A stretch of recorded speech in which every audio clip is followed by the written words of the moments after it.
Bonsoir, bonsoir et bienvenue dans l'émission Agir ensemble. Cette semaine, il sera question des enfants en situation de handicap. Notre invitée, c'est Madame Saras Oulagen, qui est la fondatrice et la directrice de l'école ADSP. Madame Oulagen, bonsoir. Bonsoir. Bonsoir et merci d'avoir accepté l'invitation de l'émission Agir ensemble. Ou une travailleuse sociale ou directrice, moi fait dire, fondatrice d'une école qui occupe des enfants en situation de handicap. Alors, nous sommes contents avant tout de découvrir qui est Madame Saras Oulagen ou implication dans le social. Bonsoir, Sosia. Merci pour nous donner l'opportunité de venir sur la plateforme pour raconter un petit peu les parcours des sociales jusqu'à Special Education Need. Moi, j'ai bien rappelé en 1998, quand il y a Empowerment of Women, alors il y a un Family Supporting Officer qui est posté dans mon village pour Empowerment of Women. Maintenant, j'ai contacté moi, donné un petit coup de mail au terrain, recherche madame, faire une demande centre pour apprendre un petit peu les développements dans tous les aspects.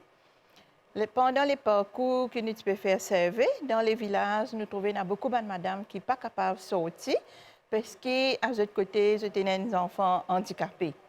Alors, c'est difficile de sortir, même si on raconte nous les problèmes qu'ils ont fait face. Parce que l'enfant ne part pas à l'école, l'enfant reste à la maison, il n'y a pas de place pour ces enfants-là. Mais toujours, ils ont besoin de rester là 24/7 pour surveiller les autres enfants. Même pour sortir, ils ne sont pas capables. Ils ne sont pas capables de sortir en couple, parce que les enfants sont là. Si la maman est sortie, les papas besoin rester à la maison. Ou si les papas sont sortis, la maman besoin rester à la maison. Ça m'a beaucoup frappée. Moi, là, franchement, quand nous arrivons dans les centres, maintenant, nous discutons les cas qui nous pouvons faire, comment nous sommes capables d'aider les parents. Ça a commencé depuis en 98, toujours nous pouvons rechercher comment nous sommes capables d'aider les parents.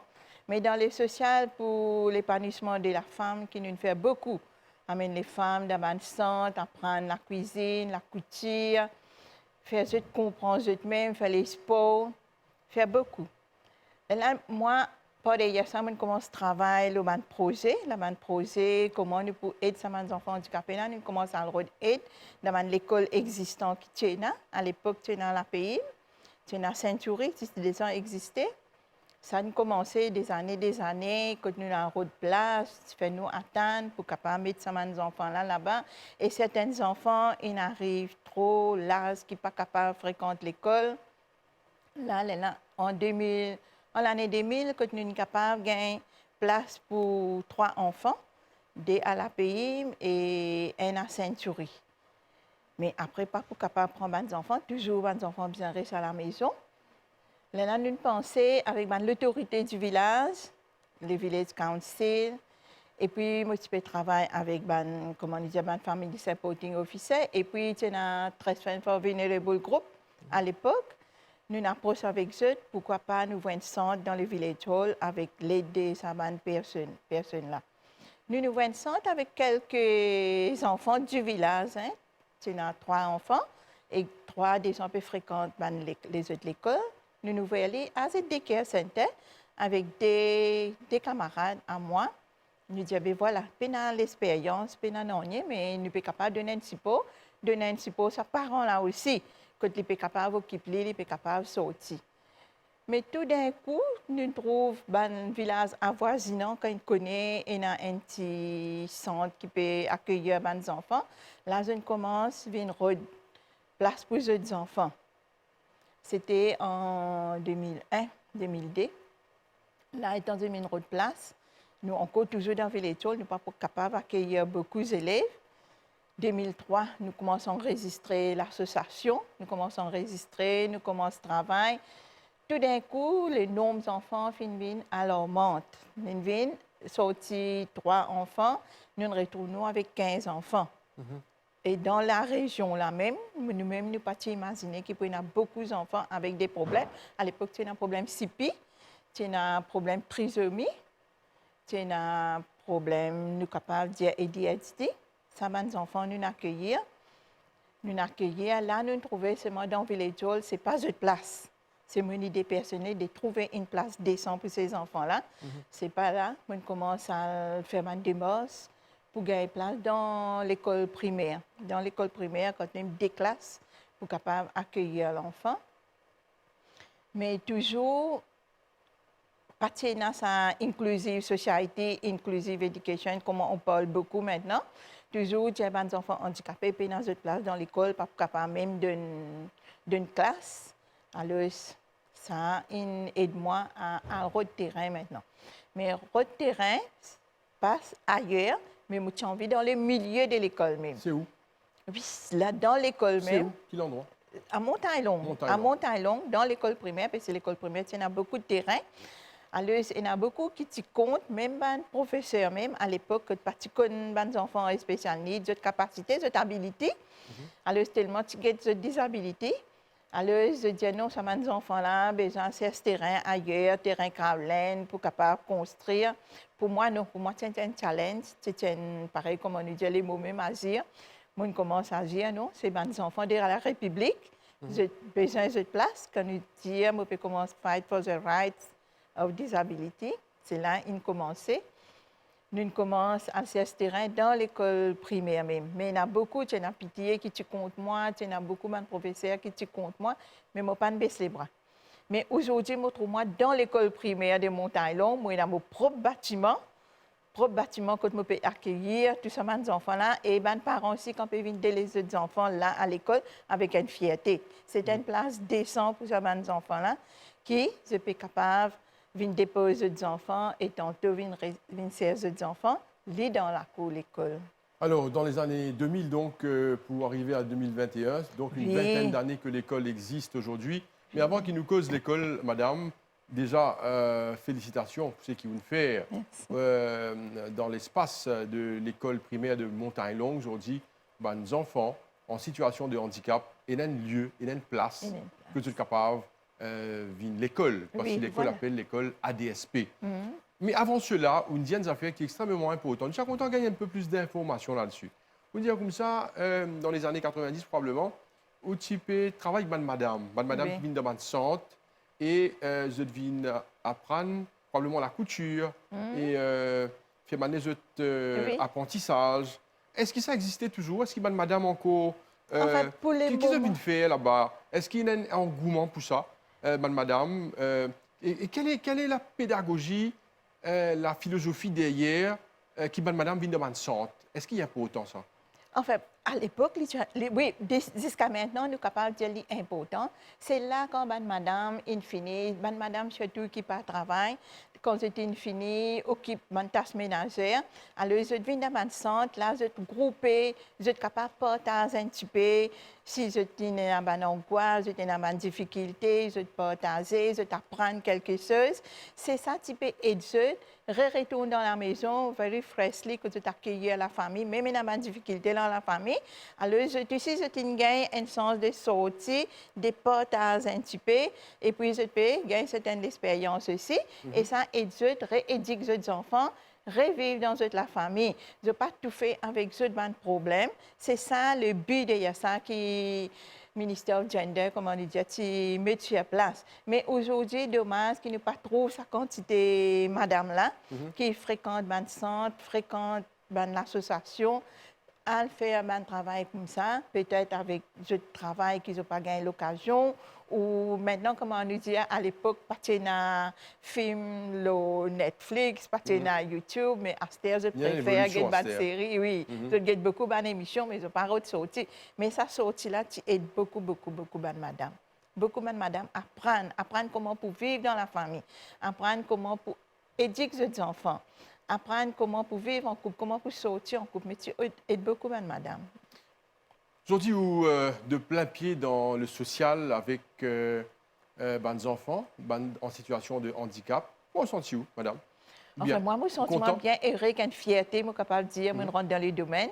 J'ai eu l'occasion pour l'apprendre aussi dans les secteurs. En 2006, je suis allée en Angleterre. Oui, qui vous l'a fait là-bas, raconte un petit peu? Oui, je suis allée à Igben School. Moi-même, je suis allée apprendre les special needs, c'est quoi? Comment je suis capable vraiment aider l'enfant? combien de types d'handicap il y a. Donc, qui est capable de lancement, donc qui est capable de spécialiser moi pour me capable d'accueillir ces enfants-là. Ça, il aide moi énormément, comme on retourne à Maurice. Mon sens les stratégies, parce que longtemps, pas dans le même ministère, dans un CNDES, comme on est capable de dire, mais les là, c'est pour affilier avec lui, pour gagner grand. Mais pas beaucoup de travail comme maintenant et là au niveau ministère. Mais tout ce qui me fait, c'est pour moi les méthodologies d'apprentissage pour les enfants, les stratégies, les action plans, c'est nous mettons sur place à l'époque pour nous capables, pour alroder les bâtiments, alroder des choses adaptées. Les premiers, la rampe qui me filmait dans mon bâtiment à l'étage, pour gagner accessibilité. Aujourd'hui, adapted building, je suis capable de dire. Tout ça là, finalement, comme on retourne de l'Angleterre, on apprend beaucoup. Mais malheureusement, nous ne pouvons pas mettre beaucoup en pratique, parce que nous pas encore arrive à ce niveau-là.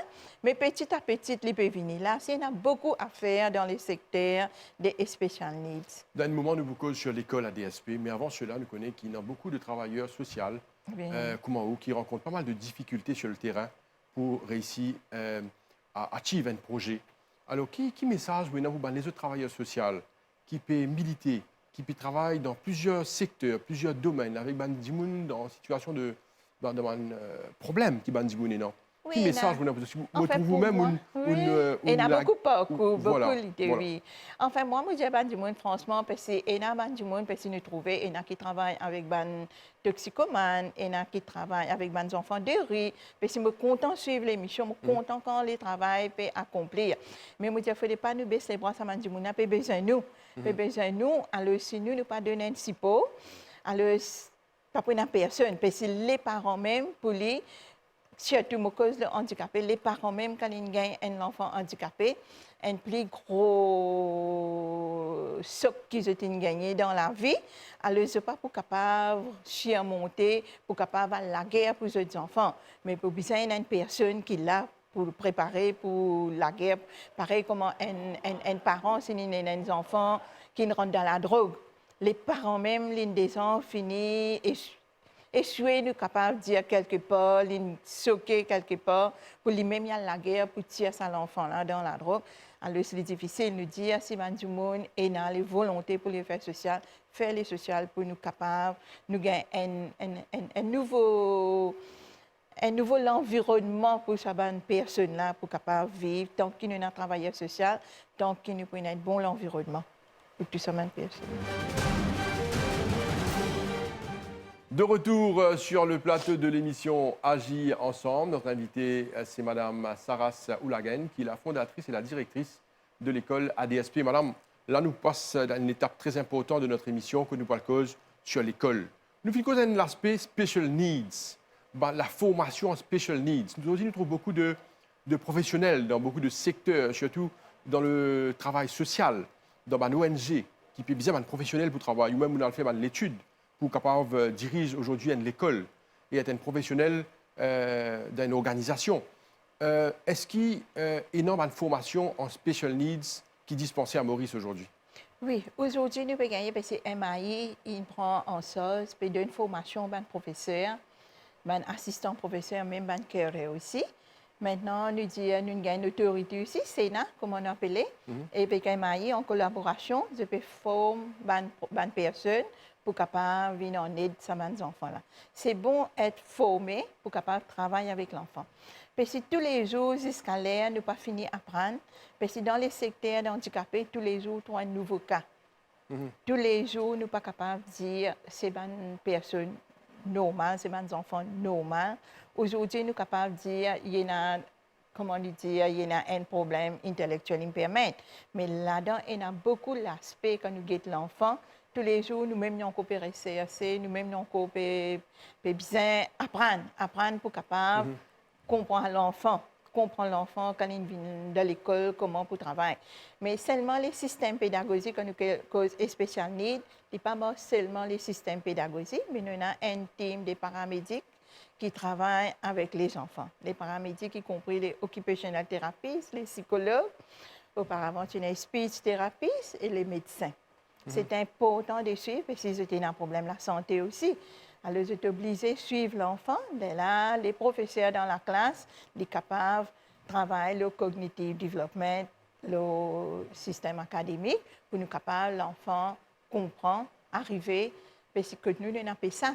L'enfant, quand nous dit une inclusive education, l'enfant à comprendre, décomposer l'examen PESAC, de partir dans l'école secondaire. C'est ça, préparer l'enfant, un enfant spécialisé pour arriver jusqu'à PESAC, c'est une grande parcours. Madame extraordinaire, hein, qui va des enfants en situation de handicap préparer un examen. C'est une grande préparation, c'est pas une préparation comme toute préparation. Oui. Il y a beaucoup de travail derrière. Mais là, explique-nous un peu le fonctionnement de l'école ADSP. Et dis-nous ce que ça veut dire ADSP. Explique-nous le rôle de l'école, combien d'enfants et dans cette école-là, qui là, ces enfants-là, et qui fonctionnement de l'école. Enfin, l'école, nous accueillons l'enfant 5 ans. 5 ans, mais il reste là jusqu'à 20 ans. À les 5 ans, quand il rentre à l'école, après, nous avons un système de early intervention. Ça, à l'âge de 3 ans. Si les parents viennent à l'école à l'âge de 3 ans, là, nous commençons à faire une early intervention. Ils commencent à adapter les thérapies suivies pour qu'à l'âge de 5 ans, ils rentrent à l'école. À l'âge de 5 ans, quand ils rentrent à l'école, nous avons un préélémentaire. Ils rentrent dans les préélémentaires. C'est une classe qui est occupée par un thérapeute, un occupational therapist. Il y a son professeur et puis il y en a un carer. Là, quand l'enfant a besoin d'apprendre l'autonomie, peut-être l'enfant quand rentre à l'école, il y a encore PC avec couche, il y a encore pas capable de prononcer ma parole. Là, c'est avec les teams là qu'il commence à rentrer dans l'autonomie. Ça veut dire qu'il est capable d'occuper lui-même, il est capable de lire, il est capable d'écrire, il est capable de prononcer. Là, nous gardons l'enfant et l'enfant développé assez vite. Et l'enfant est capable de prendre 2 ans dans les mêmes classes. Quand nous, les systèmes et ça, pas absolument chaque année qu'il move to une autre classe, non. Nous avons un assessment qui nous fait, un continuous assessment. Ça donne nous un rapport si l'enfant peut progresser ou l'enfant ne peut pas progresser. Si l'enfant ne peut pas progresser, nous avons une raison qui fait qu'il ne peut pas progresser. Nous avons un rôle d'aide avec nous, un professionnel, ou nous faisons référer les autres places qui nous peinent à l'école. Là, nous devons suivre l'enfant. S'il peut progresser, d'après nous avons un assessment chaque année, nous trouvons là, il peut move to grade N. Le même système pour les grades N. Pour tous les grades, c'est comme ça. Si l'enfant est prêt pour move les grades D, les moves sont comme ça, ils continuent 1 an encore dans ce grade N. Nous donnons l'occasion que nous, ce n'est pas seulement 11 ans, 12 ans qu'il besoin composer PESAC, mais à l'âge de 15 ans aussi, il a composé PESAC. Pour les joindre sa naïeuse schooling là, il a fait secondaire. Et puis, nous trouvons quand il fait un naïeuse, s'il arrive là, trop avancé, il a une classe vocation. Mais quand même, il rentre dans les systèmes des grades 7, nous avons fait un suivi avec lui. Mais après, un bout de moment, là, nous laissons continuer sur la route. Madame Sarah Soulaga, nous connaissons beaucoup d'enfants en situation de handicap qui malheureusement un peu délaissés sur sa case, je ne vais pas apprendre, mais là, au pays de nous, nous avons fait qui est formidable, qui est extraordinaire, qui ont des enfants également qui se trouvent dans des situations de handicap, qui sont capables à l'école, qui sont capables de faire un cursus scolaire, et également prend part à un examen. Ça, c'est formidable. Et je ne vais pas laisser pour compte. Vous connaissez certains parents qui vont comprendre. Oui, l'encadrement parent, c'est important dans la vie de ces enfants-là. Dans tous les enfants, hein, même les enfants normaux aussi. Mais pour les handicapés, les parents doivent doubler les efforts. Hein? Doubler les efforts, parce que là, les besoins, ça c'est pour les parents-là, même à l'école aussi. Mais nous trouvons les pas pareils comme auparavant. Là, nous disons, nous arrivons en 2022, pourtant nous avons des parents qui comprennent, qui éduquent, qui gênent, mais nous trouvons ce pays ça volontaire pour encadrer l'enfant. C'est ça qui nous trouvait finalement une dégradation au niveau de la société. Alors, pour eux, l'enfant là, il est handicapé, qu'il peut le faire à l'école, qu'il ne peut pas. Non, mais l'enfant content, ça dans l'encadrement là. L'enfant content parce qu'il nous donne ses camarades. Même il développer pour ce développement est très important qui va avoir aux enfants à l'école et aussi on a un petit relief la maison aussi on peut capable occuper on n'a pas le bazar on n'a pas occuper même on n'a pas le faire un petit shopping tantôt aux enfants venir opérer encadrer c'est ça la vie c'est ça mais de nos jours nous trouver énormément de parents je ne pas comprendre sa routine qui besoin laisser ces enfants là. Combien d'enfants vous avez à l'école ADSP? Là, il y a 80 enfants. 80? C'est un gros travail, 80 enfants. Oui, quand même. Beaucoup de staff pour encadrer ces enfants. Oui, il y a 21 des staffs. Et puis, nous avons des transports. Pour celui qui n'est pas capable de voyager par l'île, elle a du transport c'est eux les matins et tantôt elle dépose. Madame Oulagen, il y a un autre aspect qui me tient content à Bordeaux. Il y a un Mauricien, tout le monde qui peut suivre ça l'émission, c'est content, tant c'est qui m'a beaucoup nous là. Est-ce que ces enfants-là, ils ont développé, premièrement, ils sont arrivés à apprendre, et est-ce qu'ils sont arrivés réussi, passe un examen, par exemple PESAC? Est-ce qu'il y a un taux de réussite? Bien sûr, il y a un taux de réussite. Bien sûr, il y a des enfants là, qui arrivent dans Naïs Schooling, qui ont fait grade 9. Mais seulement moi, franchement, beaucoup de gens, je ne suis pas trop content de médiatiser, ou même les gens, la première fois qu'ils sont dans l'école, peuvent faire autant de travail. Vous connaissez, moi, accueillir un enfant qui a un problème que moi, je ne suis pas pour trop médiatiser. Non, voilà. non. Même si je compose ça, je dis parce que les enfants ils réussissent.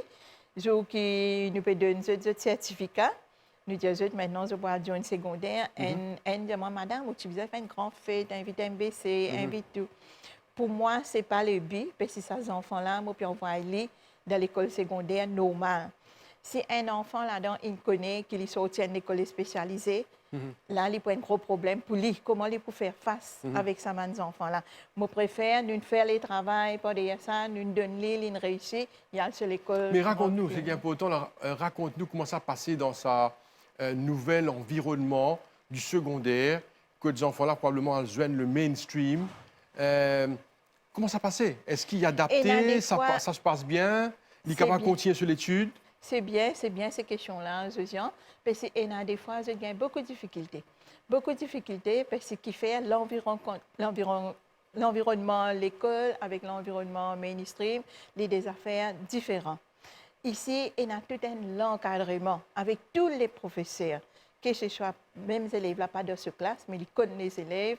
Ce professeur peut encore venir, grand matin, il peut accueillir les élèves, il peut dire un petit bonjour, il peut faire les sentir à l'aise. Mais dans les mainstream, dans les collèges, il n'y a que les autres professeurs des différents cisés, avec tant de cisés. Là, il y a une difficulté. Il est compliqué pour eux. Là, il y a des fois qu'ils sont capables de continuer. Mais il y a des fois, il y a une besoin, il stoppe quelque part. Madame Oulagen, peut-être le projet à venir, nous terminons l'émission dans 2-3 minutes là. Peut-être le projet à venir, c'est faire une école spécialisée, secondaire avec Pouban, enfants en situation de handicap. Ça, c'est vrai. On a pensé beaucoup, on a travaillé beaucoup, disons, pour dire qu'il vraiment, moi, je fais pré-primaire jusqu'à primaire, mais besoin il y a une place secondaire, besoin il y a une place que je faire vocation aussi. Parce que j'étais là beaucoup de potentiel. Mais il s'agit qu'il vraiment de gagner les bons guides pour être capable de dire mais je te du travail. Mais j'étais là beaucoup, franchement, pour dire, mais il y a un encadrement spécial pour eux, qu'ils soient capables de travailler, ils sont capables vraiment font partie des formations même, comment dire, besoin il y a une place pour eux. Nous ne sommes pas capables de mettre dans le mainstream. C'est ça qui nous dit les enfants handicapés. Nous ne pas dire les enfants handicapés, les enfants autrement capables, qui vraiment sont dans cette place de suivre les parcours des special needs. Mais quand ils arrivent, ils composent ça, ils réussissent, remettre dans ce mainstream-là, ce n'est pas un retour normal, je dis. C'est toujours un enfant de special needs. Quand nous mettons dans sa secondaire normale, les plus grosses difficultés, les plus dangers, qui nous, tous les temps, nous avons ça frayé là. Mais il y a des enfants là, jusqu'à là, c'est encore puis faire grade 8, c'est encore puis venir l'école là quand l'époque l'examen, puis dans l'école, je viens côté nous parce que je suis content de l'encadrement là. Mais il y a des fois je raconte avec les camarades qui si je peine camarades, personne pas les fréquente, ça m'a une difficulté là qui je gagner. Mais toujours peut-être le gouvernement à la longue capable penser là. Nous avons un livre adapté qui besoin faire pour les enfants. Nous avons un secondaire, une place secondaire qui besoin créer pour ces enfants là, une place pour training, pour formation même, pour former. Nous pas dire après l'école nous allons travailler. Nous-mêmes dans nos cas les parties comme ça, nous besoin d'une formation quelque part pour nous capables de dire dans le monde du travail. Mais ça bout là jusqu'à maintenant pas encore énorme. Alors, nous espérons qu'il y a la longue pour une année. Madame Oulagen, le temps passe tellement vite, on est arrivé à la fin de l'émission. On sera avec vous tout encore longtemps parce que c'est vraiment passionnant ce que vous pouvez faire. Surtout en parlant de ces enfants dans une situation de handicap. Nous avons une pensée spéciale sur ces enfants-là qui fait beaucoup d'efforts, et surtout pour les parents aussi. Mais quel est le message que vous avez pour les parents et aussi pour la société qui vient aussi encadrer ces enfants-là parce que l'éducation est tellement importante pour tout le monde et aussi pour ces enfants en situation de handicap? Pour moi, les grands messages, je dis à mes parents, alors quand j'étais un diagnostic des enfants, je trouvais qu'il y a un problème. Il ne faut pas que, comment dire, je gagne un soc, accueillir les enfants et des enfants féminins, accueillir les favorablement. Et il y a plusieurs écoles spéciales needs qui sont des enfants capables de fréquenter et capables de développer. Et je peux être meilleur à l'avenir aussi. Alors, je dis à mes parents, courage. Il ne faut pas nous baisser les bras quand nous diagnostiquons les enfants, nous trouvons une difficulté, un problème. Non. Là, je dis besoin, il a double courage pour être capable de protéger l'enfant. Et laisse l'enfant fréquenter l'école, c'est là qu'il y a un bon avenir pour l'enfant. Vous allez nous donner un peu les renseignements sur Bandivun, pour téléphoner nous là pour reconnaître, par exemple, où l'école se situe. Donne-nous plus de détails, peut-être sur un site internet ou Facebook, Oui, capable voilà, de joindre. Comment contacter l'école? Nous avons un numéro de téléphone, nous avons un website, nous avons une page de Facebook aussi, que vous êtes capable de contacter l'école. Mais malheureusement, nous avons différentes branches, nous ne trouvons qu'à Montagne Longue. Peut-être dans le futur, pour expandre un peu partout dans plusieurs régions. Peut-être, on ne sait jamais, mais peut-être. Oui. Madame Oulagen, merci beaucoup. Saras Oulagen, merci beaucoup pour présence sur le plateau de l'émission Agir Ensemble. Vous faites un magnifique travail. Nous remercions pour ça et nous disons continuez et bon courage. Merci, Jean. Merci beaucoup. Voilà, nous sommes arrivés à la fin de l'émission Agir Ensemble pour cette semaine. Merci de nous suivre. Restez branchés sur les chaînes de la MBC. Merci et bonne soirée. Au revoir.